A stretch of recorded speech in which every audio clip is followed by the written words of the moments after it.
मैं आपको भूलूं नहीं। हे मेरे प्रभु,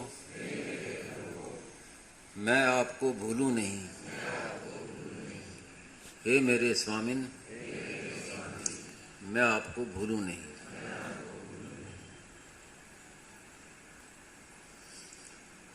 वासुदेव सर्वम, इस विषय में बहुत आप लोगों ने पढ़ा सुना होगा और इसकी कोई वो सीमा नहीं है कि आप बस सुन लिया पढ़ लिया आ गए पार। ये तो बार बार सुनने की, बार बार मनन करने की बात है। महाराज ने कहा था कि हर एक साधक चाहे किसी भी साधन मार्ग में चले तो उसको ये पहले से मालूम होना चाहिए कि मुझे कहाँ तक जाना है।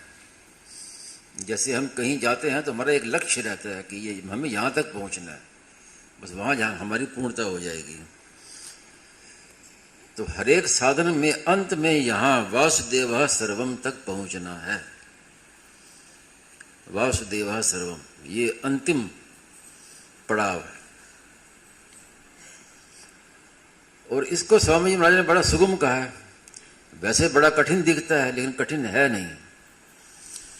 विचार करें तो बहुत सुगम है कि भगवान ने रचना की, सृष्टि की। एको हम बहुश्याम,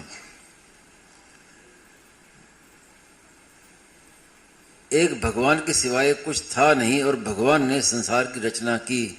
तो जब हम मकान बनाते हैं तो चूना, मिट्टी, पत्थर, बजरी, पत्थर ये सब बाहर से मंगाते हैं, तब मकान बनता है। तो भगवान ने जब संसार बनाया तो सामग्री कहाँ से मंगाई? जब भगवान के सिवाय कुछ था ही नहीं तो फिर ये सारी सामग्री जो इतनी बड़ी सृष्टि रचना की, इतने अनंत ब्रह्मांड रचना किए, तो ये मसाला कहाँ से मंगाया? तो मंगाया क्या? वो खुद ही बन गए आप अकेले सब कुछ, नाम धरा संसार। तो एक ही, एको हम बहुश्याम, भगवान एक खुद ही सब रूपों में बन गए। तो इसलिए अब उनके सिवाय क्या रहा? महाराज ने बताया विस्तार से कि 8 प्रकार की अपरा प्रकृति, भूमि रापो नलो वायु खम मनो बुद्धि रेव च अहंकारी तीयम में बिना प्रकृति, और जीव परा प्रकृति, ये सब भगवान ही बने। भगवान के सिवाय इनमें कुछ भी नहीं है और वही अपने हैं। अपना कौन? कि जब भगवान के सिवाय कुछ है ही नहीं और सब कुछ भगवान का ही है, उसमें न मैं है, न तू है, न तेरा है, न मेरा है, कुछ है ही नहीं। केवल परमात्मा ही परमात्मा, भगवान ही भगवान है। और वो भगवान मेरे हैं, इतना ही मानना है। स्वामी महाराज ने कई बार ये बात कही कि मुझे सबसे जो प्रिय सिद्धांत लगता है, मेरा जो सबसे प्रिय बात है, वो ये है कि एकता में अनेकता और अनेकता में एकता। एक होकर भी अनेक है और अनेक होकर भी एक है। अनेक रूप रूपाय विष्णु प्रभु विष्णु।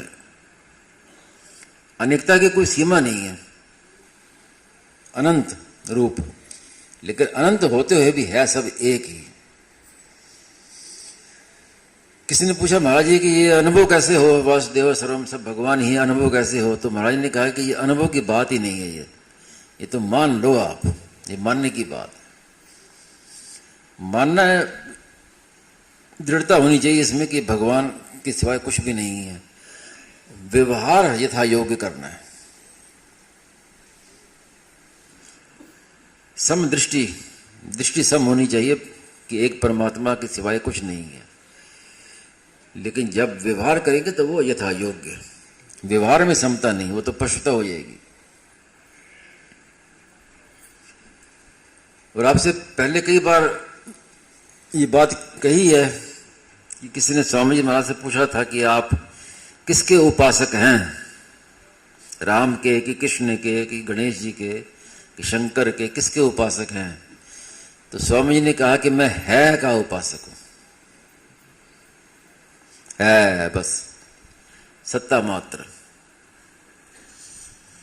फिर कई वर्षों बाद फिर मैंने महाराज जी से पूछा कि आपने ऐसी बात कही थी, किसी ने आपसे पूछा, आपने कहा कि मैं है का उपासक हूँ और कई वर्ष हो गए, अब आपको मैं पूछूं कि आप किसके उपासक हैं तो क्या कहेंगे आप? कोई परिवर्तन हुआ होगा, फर्क पड़ा होगा? तो स्वामी जी बोले कि भाई बात तो वही है, फर्क नहीं पड़ा, है का उपासक हूं, लेकिन एक बात का फर्क पड़ा है कि वो है मेरा है, यानी भक्ति में आ गए।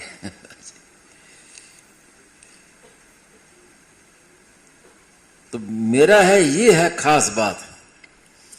अब है तो सब जगह ठीक है, संसार है, वैसे परमात्मा सब जगह हैं, अब उनसे हमारा क्या लेन देन जब तक हम उनसे संबंध नहीं जोड़ेंगे। इस आश्रम में बिजली की तारें पूरे फैली हुई हैं, जगह जगह बिजली की तारें सब हैं, लेकिन जब तक संबंध नहीं जोड़ेंगे तो प्रकाश कैसे होगा? बिजली क्या काम आएगी? प्लग होता तो लगाते हैं प्लग, तो संबंध जुड़ता है ना, तभी तो प्रकाश होगा, काम होगा। तो है ठीक है तो अपनी जगह है, हाँ, लेकिन हमारा है वो मेरा है, तो भगवान मेरे हैं, ये है खास बात, संबंध की बात। और उसका साधन स्वामी जी ने बताया सुबह अभी, भगवते नमः। कुछ भी मन में आ जाए, चिंतन हो जाए, कुछ भी दिख जाए, कुछ याद आ जाए, कुछ भी हो जाए तो भगवान है, और उसको भगवते नमः कह दो। और भगवते नमः कहने का तात्पर्य क्या?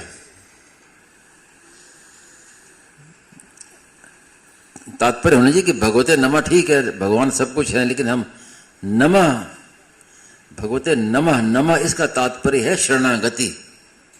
नमः का अर्थ है कि मैं आपके शरण में हूं। किसी को हम प्रणाम करते हैं तो उसका तात्पर्य है कि मैं आपका हूं, आपके शरण में हूं, जैसा आप कहेंगे वैसा मैं करूंगा, ये तात्पर्य है। तो ये शरणागति इसका साधन है वासुदेव सर्वम का अनुभव करने का। तो इसलिए कहा कि जो मन में आ जाए उसको नमस्कार करो, सबको नमस्कार। बाहर से करने में संकोच हो तो मन से करो। और ऐसा कहा कि एक भी व्यक्ति, चाहे वो किसी रूप में हो, आपके सामने बिना नमस्कार किए आपके नहीं जाना चाहिए। जो दिख जाए मन ही मन उसको नमस्कार, भगवते नमः, भगवते नमः, नमस्कार करते, तो वो बात जो है वो पकड़ में आ जाएगी, वासुदेव सर्वम। और इसकी बहुत महिमा है, विलक्षण महिमा है। अगर कोई मानो तो देखो तो क्या तमाशा है इसका, क्या सब बाधाएं, सब पाप ताप, सब दोष कब निवृत्त हो जाएंगे पता ही नहीं चलेगा, केवल इसी बात से। नारायण नारायण नारायण नारायण।